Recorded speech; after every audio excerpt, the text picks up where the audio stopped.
নমস্কার বন্ধুরা, ভতেশ্বর study centre চ্যানেলে তোমাদের স্বাগতম। অবশেষে অন্নপূর্ণা যোজনার জন্য যে ফর্ম ফিল আপ শুরু হয়েছে, এবার তোমাদের যে ফর্মটা আমি তোমাদের দেখাচ্ছি একটু কিন্তু অস্পষ্ট লাগবে, ঠিক আছে? এবং আমি তোমাদের সব কিছু আমি ডেসক্রাইব করে দেবো, বুঝতে খুব একটা বেশি অসুবিধা হবে না। তবে ফর্মটা কিন্তু অনেক বড়, ঠিক আছে? অনেকগুলো পেজ রয়েছে, প্রায় 12টা মতো পেজ রয়েছে। তো কিভাবে তোমরা ফর্মটা ফিল আপ করবে সেটা তোমাদের দেখিয়ে দিচ্ছি। ওকে, যেটা প্রথম যেটা থাকবে, যেটা বলছে সেটা হলো পারিবারিক তথ্য সংগ্রহের ফর্ম। অর্থাৎ একটা কেওয়াইসি তারা করছে, অর্থাৎ নো ইয়োর কাস্টমার। তোমার সম্পর্কে ডিটেলসটা জানার জন্য, তোমার পরিবার সম্পর্কে ডিটেলস জানার জন্যই কিন্তু অনেক বড় একটি ফর্ম, যে ফর্মটা তোমাকে ফিল আপ করতে হবে। এবং তাড়াহুড়ো করার কিছু নেই, ধীরে সুস্থে ফিল আপ করবে, ঠিক আছে? তো এখানে তোমাদের ফর্মটায় কি কি বলা হয়েছে দেখে নাও।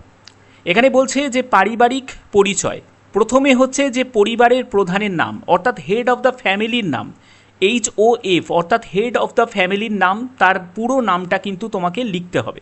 ওকে, তারপরে হচ্ছে জন্ম তারিখ, জন্ম তারিখ কত সেটা কিন্তু দিন মাস বছর, অর্থাৎ হেড অফ দ্য ফ্যামিলির তার জন্ম তারিখ, দিন মাস বছর যা তোমার আধার কার্ডে রয়েছে সেই আধার কার্ড অনুযায়ী কিন্তু ফিল আপটা করতে হবে। ওকে, পরিবারের প্রধানের লিঙ্গ, সে পুরুষ না মহিলা না অন্যান্য, সেটা তোমাকে এখানে টিক দিতে হবে, ঠিক আছে?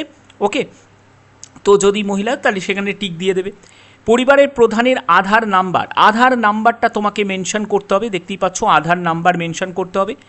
ডিজিটাল রেশন কার্ডের পারিবারিক আইডি যদি থাকে, অর্থাৎ তোমার রেশন কার্ডের দেখবে যে আইডি যদি থাকে সেই আইডিটা তোমাকে এই জায়গাটায় মেনশন করতে হবে। ওকে, তারপরে হচ্ছে পরিবারের সদস্য সংখ্যা কত, ঠিক আছে? তো সদস্য সংখ্যা তোমাকে শুধু সংখ্যাই কিন্তু লিখতে হবে, যে 4 জন 5 জন 10 জন কতজন রয়েছে পরিবারে, তো সেটা তোমাকে এখানে সংখ্যায় লিখতে হবে। যদি 4 জন থাকে 4 জন লিখবে, যদি 5 জন থাকে 5 জন বলে লিখে দেবে। বাংলায় ফিল আপ করতে পারো, ইংলিশেও ফিল আপ করতে পারো, কোনো অসুবিধা নেই। তবে এটা যেহেতু বাংলার ফর্ম, তো তুমি বাংলাতে ফিল আপ করাটাই বেটার।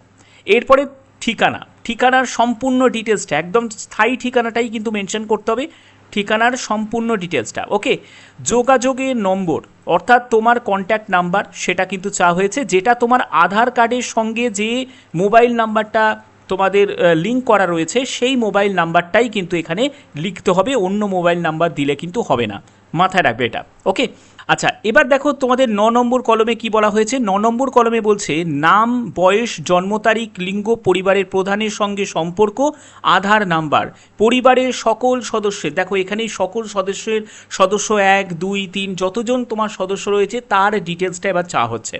এখানে কি কি বলা হয়েছে দেখো। বাধ্যতামূলক বয়স 5 বছরের কম হলে এনে চিহ্নিত করুন। যদি কোনো 5 বছরের বয়সের কোনো বাচ্চা থাকে তাহলে তোমাকে NA বলে চিহ্নিত করতে হবে, নট অ্যাপ্লিকেবল বলে চিহ্নিত করতে হবে, তার কিন্তু আর কিছু ফিল আপ করার প্রয়োজন হবে না। এবং অনলাইন আধার যাচাইকরণ, দেখো তোমাকে অনলাইন কিন্তু আধার যাচাইকরণ যেন করা থাকে, ঠিক আছে?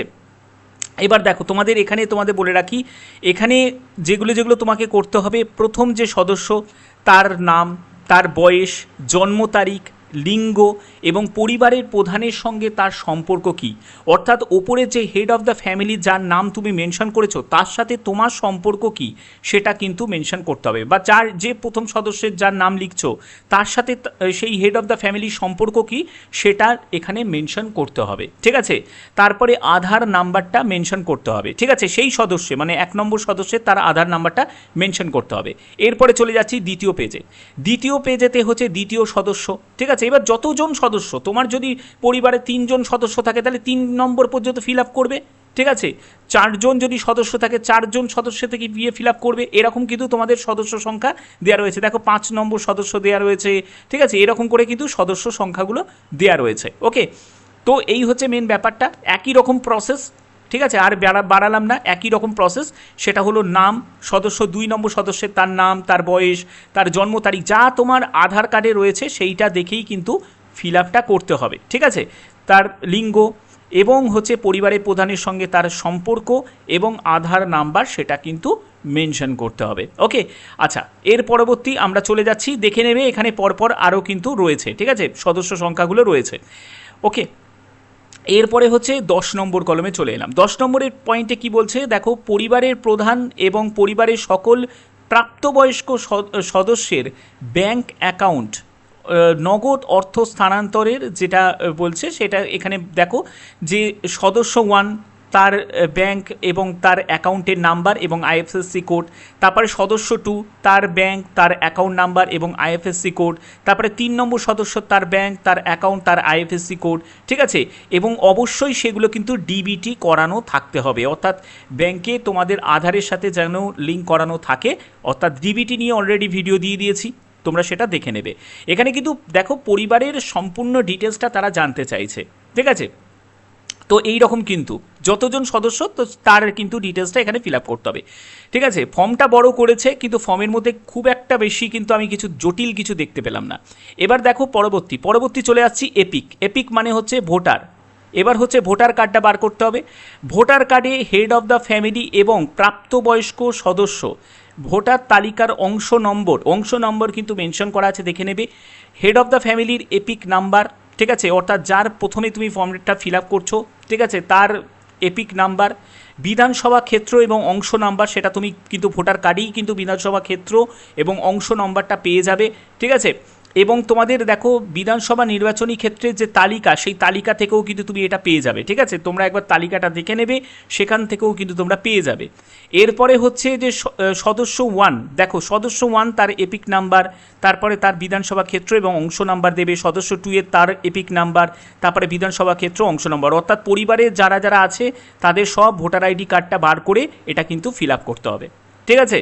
ভালো করে দেখে নেবে। আবার এখানেও কিন্তু সেই 3 নম্বর 4 নম্বর যতজন পরিবারের সদস্য রয়েছে, ঠিক আছে, 2জন থাকলে 2জন সদস্য দেবে, 3জন থাকলে 3জন সদস্য দেবে, সেরকম দেবে। এবার চলে আসছি বিভাগ ক্যাটাগরিতে হচ্ছে তুমি কোন ক্যাটাগরি থেকে, যে ফর্মটা ফিল আপ করছে সে কোন ক্যাটাগরি থেকে বিলং করছে, অর্থাৎ তুমি ইউআর না ইডাব্লিউএস থেকে বিলং করছো, না এসসি থেকে, এসটি থেকে, ওবিসি থেকে, ঠিক আছে, না পিভিটিজি থেকে, না অন্যান্য থেকে। তো যেটা থেকে বিলং করছো সেই জায়গাটায় তোমাকে টিক দিতে হবে, ঠিক আছে। এখানে তোমাদের পরবর্তী হচ্ছে যে আর একটা ব্যাপার বলে রাখি, যারা ইডাব্লিউএস থেকে বিলং করছো, জাতিগত শংসাপত্র, আর্থিকভাবে দুর্বল শ্রেণী, ইডাব্লিউএস থেকে তাদের কিন্তু শংসাপত্র তাদের লাগবে এবং এটা কিন্তু তোমাদের প্রয়োজন হবে, ঠিক আছে। পরবর্তী যখন তুমি ফর্মটা জমা করবে তখন কিন্তু প্রয়োজন হবে। আচ্ছা, রেশন কার্ড এবং খাদ্য ভর্তুকি। এবার রেশন কার্ডের ব্যাপারে চলে আসছি। এখানে বলছে আপনার কি ডিজিটাল রেশন কার্ড আছে? যদি ডিজিটাল রেশন কার্ড থাকে তাহলে এখানে হ্যাঁ এতে গিয়ে টিক দেবে, আর যদি না হয়ে থাকে তাহলে নাতে গিয়ে টিক দেবে। যদি হ্যাঁ হয় তাহলে তোমাদের এএওয়াই কার্ড, না তোমাদের এখানে দেখো কতগুলো দেওয়া আছে, একটু অস্পষ্ট বলে একটু বুঝতে অসুবিধা হচ্ছে। তো এর মধ্যে তোমার যে রেশন কার্ডটা সেটা কিন্তু এখানে মানে উল্লেখ করতে হবে, ঠিক আছে। সেখানে টিক দিয়ে কিন্তু উল্লেখ করতে হবে, দেখো যে সেই জায়গাটায় কিন্তু টিক দিয়ে দেবে, ঠিক আছে। তোমরা সেটা একবার দেখে নেবে, সেই জায়গাটা গিয়ে টিক দিয়ে দেবে।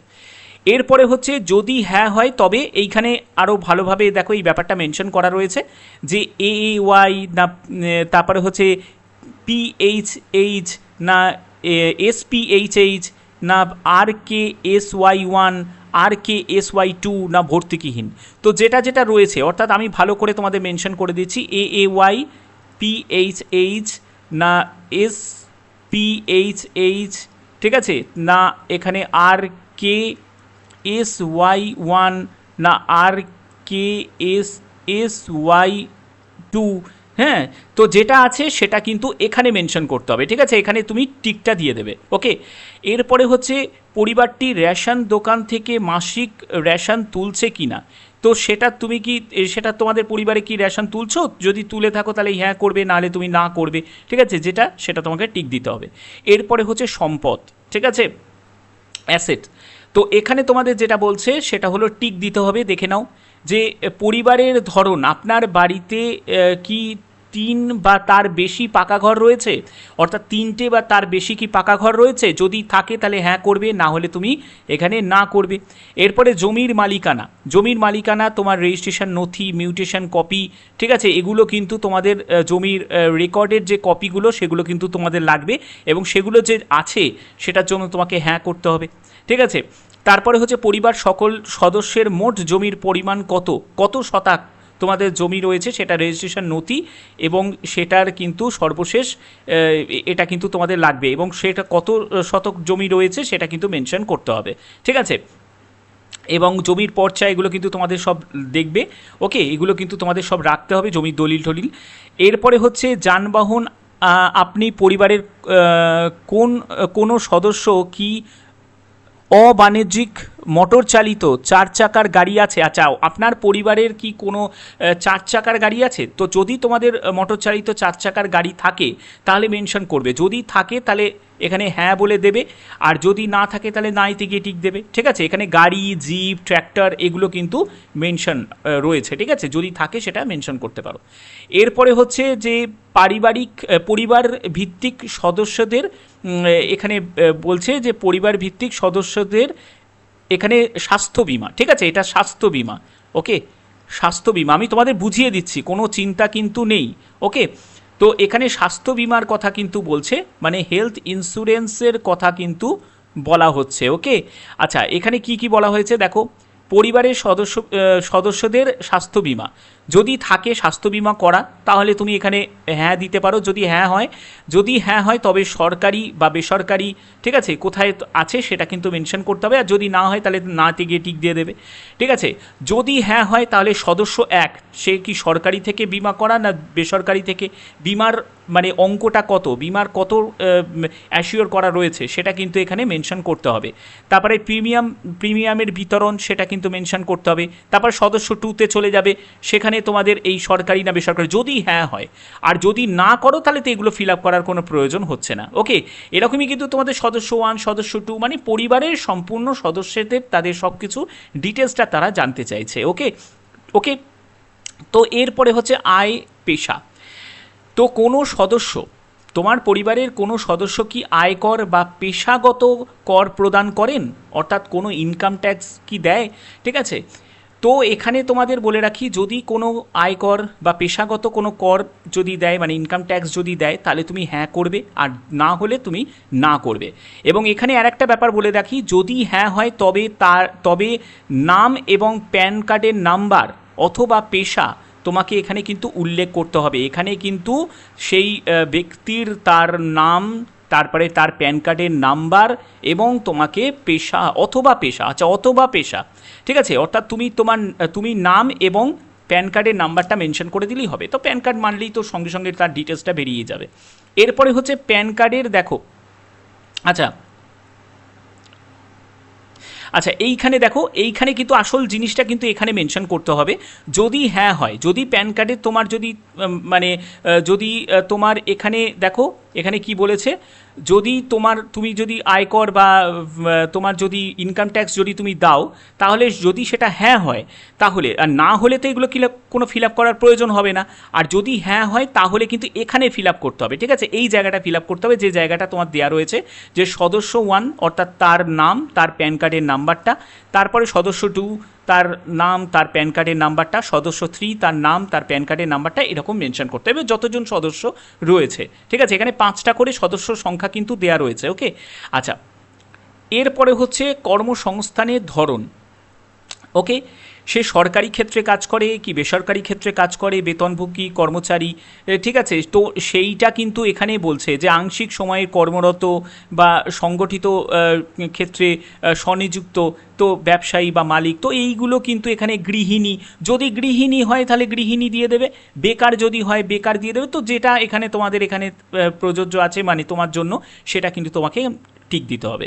এরপরে হচ্ছে পরিবারের শিক্ষিত প্রাপ্তবয়স্ক সদস্য সংখ্যা এবং পরিবারের অশিক্ষিত প্রাপ্তবয়স্ক সদস্য সংখ্যা কত। তার মানে এখানে যে কতজন হচ্ছে যে শিক্ষিত প্রাপ্তবয়স্ক আর অশিক্ষিত প্রাপ্তবয়স্ক সদস্য মানে সংখ্যা কত, সেটা কিন্তু তোমাকে মেনশন করতে হবে। ঠিক আছে, তো সেটা তোমাকে মেনশন করতে হবে, কতজন প্রাপ্তবয়স্ক সে শিক্ষিত আছে আর কতজন প্রাপ্তবয়স্ক তারা অশিক্ষিত আছে, সেটা তোমাকে এখানে মেনশন করতে হবে। ঠিক আছে, এবং পরিবারের সকল শিক্ষিত প্রাপ্তবয়স্ক সদস্যের সর্বোচ্চ শিক্ষাগত যোগ্যতা প্রদান করুন। এবার সর্বোচ্চ শিক্ষাগত যোগ্যতাটা তোমাকে মেনশন করতে হবে। ওকে, আচ্ছা, এর পরবর্তী আমরা চলে যাচ্ছি। পরবর্তী হচ্ছে কোনো সদস্য কি সরকারি কর্মচারী, রাজ্য, কেন্দ্রীয় বা রাষ্ট্রীয় সংস্থা, সংবিধিবদ্ধ সহায়তাপ্রাপ্ত যদি স্ট্যাচুয়েটারি বডি বা প্রাইভেট সেক্টর আন্ডারটেকিংয়ে যদি কোনো কাজ করে থাকে, চাকরি করে থাকে, তাহলে সেটা তোমাকে মেনশন করতে হবে। যদি হয়ে থাকে তাহলে এখানে ইয়েস করবে, আর হ্যাঁ হলে তোমাদের এখানে শংসাপত্র কিন্তু অবশ্যই লাগবে সেই কর্মসংস্থানে, আর যদি না হয়ে থাকে তাহলে এটা কিছু লাগবে না। তারপরে হচ্ছে কোনো সদস্য কি কোনো সাংবিধানিক পদ বা মন্ত্রী বা সাংসদ বা বিধায়ক, ঠিক আছে, বা পৌর স্থানীয় সংস্থা, তো এইগুলোর যদি থাকে, ঠিক আছে, তো সেটার জন্য এখানে দিতে হবে যে তোমার পরিবারে কোনো সদস্য যদি সাংবিধানিক পদে যদি থাকে তাহলে এখানে হ্যাঁ করবে, না হলে তুমি নাইতে গিয়ে টিক দিয়ে দেবে। এরপরে হচ্ছে কোনো সদস্য কি সরকারি পেনশনভোগী, তো যদি পেনশনভোগী হয় তাহলে হ্যাঁ করবে, না হলে তুমি না করে দেবে, ঠিক আছে। তারপরে হচ্ছে যে সদস্য কি এখানে জিএসটি অধীনে নিবন্ধিত আছেন, যদি জিএসটির অধীনে যদি নিবন্ধিত থাকেন তাহলে তোমাদের হ্যাঁ করতে হবে, না হলে তোমাকে না করতে হবে, ঠিক আছে। এইখান থেকে তারপরে দেখো পরবর্তী, পরিবারের মোট বার্ষিক আয় কত, বার্ষিক আয়টা কিন্তু জানতে চাইছে, ঠিক আছে, এবং সেটা কিন্তু এখানে মেনশন করতে হবে। যদি হ্যাঁ হয় তাহলে সেই লিমিটটা কিন্তু দিতে হবে, আর যদি না হয় তাহলে অনির্দিষ্ট করে এখানে কিন্তু মেনশন করা আছে, তাহলে না মানে অনির্দিষ্ট হয়ে যাবে, ঠিক আছে। আচ্ছা, এখানে কিন্তু তোমার বার্ষিক আয় চেয়েছে, মানে বছরের টোটাল যে ইনকাম সেটা কিন্তু চেয়েছে, পরিবারের মোট বার্ষিক আয়, ঠিক আছে, পরিবারে যতজন সদস্য রয়েছে টোটালটা কিন্তু চেয়েছে। আচ্ছা, এবার অন্যান্য নথি, পরিচয় নথিতে কি কি বলা হয়েছে দেখে নাও। এখানে বলছে সিএএ আবেদন এর বর্তমান অবস্থা যদি থাকে, ঠিক আছে, বলছে যে সিএএ আবেদনের বর্তমান অবস্থা যদি থাকে, এখানে সদস্য 1 প্রযোজ্য নয়, তারপরে হচ্ছে আবেদন করা হয়েছে যদি হ্যাঁ হয় তাহলে তার আবেদন নাম্বারটা দিতে হবে, ইস্যু করা হয়েছে যদি হ্যাঁ হয় তার সার্টিফিকেট নাম্বারটা দিতে হবে। তো যদি সিএতে এখানে আবেদনের যে বর্তমান অবস্থা তোমার জানতে চাওয়া হচ্ছে, যদি এখানে দেখো 1 নম্বর বলছে সদস্য 1-এর ক্ষেত্রে, সদস্য 2-এর ক্ষেত্রে, সদস্য 3-এর ক্ষেত্রে সব কিন্তু তোমাকে এখানে মেনশন করতে হবে তাদের স্ট্যাটাসটা এখন কী রয়েছে। সেখানে প্রযোজ্য নয় বা আবেদন করা হয়েছে যদি হ্যাঁ হয় তাহলে আবেদনের নাম্বারটা দিতে হবে, যদি ইস্যু করা হয়েছে যদি হ্যাঁ হয় তাহলে সেই সার্টিফিকেটের নাম্বারটা দিতে হবে, যেটা তোমার কন্ডিশন সেটা কিন্তু এখানে মেনশন করতে হবে। আর যদি প্রযোজ্য না থাকে তাহলে সেটা এখানে টিক দিয়ে দেবে, অর্থাৎ যেটা অপশানে হবে সেটাই কিন্তু তোমাদের টিক দিতে হবে, ঠিক আছে। তোমার সি এর ব্যাপারে জানতে চেয়েছে। এরপরে হচ্ছে অন্যান্য কিষাণ ক্রেডিট কার্ড, দেখো কেসিসির ব্যাপারে বলছে, কেসিসি এআরডি বা শিল্পী ক্রেডিট কার্ড, মৎস্যজীবী ক্রেডিট কার্ড, এই রকম যদি তোমার কোনো ক্রেডিট কার্ড থাকে তার নাম্বারটা মেনশন করতে হবে, ঠিক আছে, তার নাম্বারটা যে তারিখে ইস্যু করা হয়েছে সেটা। আর যদি না থাকে তাহলে এইগুলোর এটার কোনো প্রয়োজন হবে না। আচ্ছা, এবার হচ্ছে যে যদি এসআইআর 2026-এ নাম বাদ পড়ে থাকে, যদি নাম বাদ পড়ে থাকে তবে মামলাটি ট্রাইব্যুনাল বিচারাধীন কিনা এটা জানতে চাওয়া হচ্ছে। সদস্য 1 মানে 1 নম্বর সদস্য, পরিবারের 1 নম্বর সদস্য, সেক্ষেত্রে যদি প্রযোজ্য না হয় তাহলে প্রযোজ্য নয়। এরপরে যদি না হয়ে থাকে তাহলে না করবে, যদি হ্যাঁ হয়ে থাকে তাহলে হ্যাঁ করবে, যে এটা মামলার অধীনে রয়েছে তাহলে তুমি এখানে হ্যাঁ করতে পারো যদি ট্রাইব্যুনালে থাকে। আর যদি না হয়ে থাকে, যে এখানে নাম বাদ পড়ে যদি না গিয়ে থাকে তাহলে এখানে না করবে, ঠিক আছে। এবার তোমার ক্ষেত্রে যেটা সেটা কিন্তু তোমাকে এখানে মেনশন করতে হবে। এখানে 1 নম্বর, 2 নম্বর, 3 নম্বর, 4 নম্বর যা যা সদস্য রয়েছে তারই কিন্তু এটা চাওয়া হচ্ছে, ঠিক আছে। অর্থাৎ এই ফর্মটা যে এত বড় হয়েছে শুধুমাত্র তোমার ফ্যামিলি ডিটেলসটা জানার জন্যই কিন্তু এই ফর্মটা এত বড় করা হয়েছে। এরপরে হচ্ছে বিদ্যালয়ে অধ্যয়নরত পরিবারের সকল শিশুর বিবরণ কিন্তু এখানে জানা রয়েছে, জানতে চাওয়া হচ্ছে যে শিশুর নাম, সে কোন শ্রেণীতে পড়ে, তার বিদ্যালয়ের নাম কি, ঠিক আছে, এই ব্যাপারটা, তো কোন বিদ্যালয়ে পড়ে, সে সরকারি বিদ্যালয়ে পড়ে না বেসরকারি বিদ্যালয়ে পড়ে, ঠিক আছে, তো সেই ব্যাপারে ডিটেলসটা সেটা জানা হচ্ছে। এবার শিশুর সদস্য সংখ্যা যতগুলো ততগুলোই দেবে, যদি তোমার বাড়িতে কোনো শিশু না থাকে তাহলে এটা ফিল আপ করার কোনো প্রয়োজন হবে না, ঠিক আছে। শিশুদের টিকাকরণের ব্যাপারটা এখানটা জানতে চাওয়া হচ্ছে, যে টিকাকরণ করা হয়েছে হ্যাঁ কি না সেটা মেনশন করতে হবে। তারপরে হচ্ছে যে দেখো ডিবিটি বা পেনশন, এখানে বলছে যে আপনি কি ডিবিটি, পেনশন ইত্যাদির মতো সরকারি প্রকল্পের অধীনে অন্য কোনো সুবিধা পাচ্ছেন, অর্থাৎ তুমি কি সরকারি অন্য কোনো সুবিধা নাও, যদি নিয়ে থাকো তাহলে এখানে হ্যাঁ করতে হবে, আর যদি না হয়ে থাকে তাহলে এখানে না করবে, ঠিক আছে, ঠিক আছে। এবং সেটার জন্য তোমাকে অবশ্যই কিন্তু সেই স্কিম তালিকার সেটা কিন্তু তোমাকে দিতে হবে, যে প্রকল্পের সেই নামটা, যে প্রকল্পে তুমি সুবিধা পাচ্ছ, যদি অন্য কোনো সুবিধা পেয়ে থাকো সেটা কিন্তু মেনশন করতে হবে। বাদ দেওয়া হলে তার কারণ অফিসার কর্তৃক পূরণীয় সেটা কিন্তু হবে, ওকে। আচ্ছা, এখানে বলছে যে এখানে দেখো পরবর্তী যেটি সেটি হচ্ছে ঘোষণা ও সম্মতি। এইখানে যেটা বলছে যে আপনি এই মর্মে ঘোষণা আমি এই মর্মে ঘোষণা করছি যে উপরে প্রদত্ত তথ্যগুলো সত্য, প্রযোজ্য ক্ষেত্রে সকল সহায়ক নথি প্রদান করেছি, উপরের উল্লেখিত কোনো মানদণ্ড গোপন করিনি। আমি অবগত যে আমার দ্বারা প্রদত্ত কোনো তথ্য মিথ্যা প্রমাণিত হলে তার জন্য আমি আইনানুগ শাস্তির জন্য যোগ্য হব। অর্থাৎ যদি কোনো মিথ্যে যদি তুমি কোনো কিছু করে থাকো, মানে দিয়ে থাকো ইনফরমেশন এখানে ফিল আপের সময় বসিয়ে থাকো, তাহলে কিন্তু তোমার আইনানুগ ব্যবস্থা কিন্তু হবে। তাহলে সেক্ষেত্রে তোমাকে এখানে স্বাক্ষর করতে হবে, অর্থাৎ তোমার এখানে সই কিন্তু হবে, এই জায়গাটায় তোমাকে সই করতে হবে। এবং এই ফর্মের যাচাইযোগ্য মিথ্যা তথ্য প্রদান করা দণ্ডনীয় অপরাধ। তো এটা আমি তোমাকে এখানে মেনশন করে তোমাকে এখানে কিন্তু একটা সই করতে হবে, ঠিক আছে? তো এই হলো তোমাদের ফর্মটা ফিল আপ। অর্থাৎ অনেক বড় ফর্ম, শুধুমাত্র পরিবারের ডিটেলসটা নিয়েই কিন্তু ফর্মটা যেটা বোঝা গেল, ঠিক আছে? একেবারে হেড অফ দ্য ফ্যামিলি থেকে শুরু করে তোমার পরিবারের যতজন সদস্য রয়েছে সব মিলিয়ে কিন্তু এই ব্যাপারটা হচ্ছে, ঠিক আছে? ব্যাপারটা হচ্ছে এটা কিন্তু হচ্ছে।